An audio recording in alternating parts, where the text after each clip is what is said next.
దేశంలోని కొన్ని రాష్ట్రాలలో ఎన్నికల ఫలితాలు వెలువడిన తర్వాత జరుగుతున్నటువంటి హింస మనం ఎలాంటి ప్రమాదకరమైనటువంటి సమాజం వైపు ప్రయాణం చేయబోతున్నాయో చాలా స్పష్టమైనటువంటి ఆధారాలను చూపెడుతూ ఉంది. 2024లో వైఎస్ఆర్ కాంగ్రెస్ పార్టీ ఓడిపోయి చంద్రబాబు నాయుడు నేతృత్వంలో కూటమి అధికారంలోకి వచ్చిన తర్వాత ఆంధ్రప్రదేశ్లో జరిగిన హింస చరిత్ర ఖచ్చితంగా చూసి ఉండదు. నడి రోడ్డు మీద నరికేశారు, పొడిశారు, దాడులు, ఆస్తి నష్టము, వెంటబడి మరీ నరికారు. ఏ స్థాయిలో హింస జరిగింది అంటే సమాజం ఆశ్చర్యపోయింది. అసలు ఏంటిది, ఇంతగానం ఎందుకు రెచ్చిపోతున్నారు, అధికారం శాశ్వతమా? మళ్ళీ ఒకవేళ అధికారం మారితే ఈ హింసకు మళ్ళీ రెట్టింపు హింస జరిగితే ఎవరు బాధ్యత వహిస్తారు? అధికారం వచ్చినంత మాత్రాన బాధ్యతగా ఉండకుండా ఈ బరితెగింపులేంటి అని.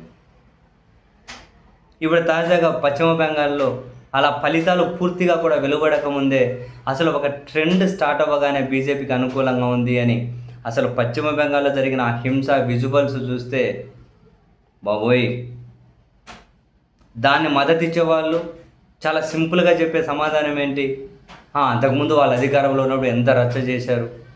నేను అంటున్నది కూడా అదే. అధికారం వచ్చింది కదా అని చెప్పి ఒకరు రచ్చ చేసి మరొకరు అధికారం రాగానే దాన్ని డబల్ చేసి మళ్ళీ అధికారం మారగానే దాన్ని ట్రిపుల్ చేసుకుంటూ వెళ్తే రాష్ట్రాలకు మంచిదా, దేశానికి మంచిదా, ఓవరాల్గా సమాజానికి మంచిదా? ఇంత హింసని ఎట్లా ప్రోత్సహిస్తారు? బెంగాల్లో జరుగుతున్న ఆ హింస చూస్తే అసలు అన్ని కేంద్ర బలగాలు వచ్చాయన్నారు. ఎన్నికలు కౌంటింగ్ మొదలయ్యేంత వరకు ఆ బలగాలన్నీ బ్రహ్మాండంగా అనిపించాయి ఓట్లు వేసినప్పుడు. ఇంకా తర్వాత మరి వాళ్ళందరూ ఎక్కడ మాయమైపోయారో తెలియట్లే. యథేచ్ఛగా మనం అక్కడ వెస్ట్ బెంగాల్ ఇప్పుడు విజువల్స్ రూపంలో చూస్తూ ఉన్నాం.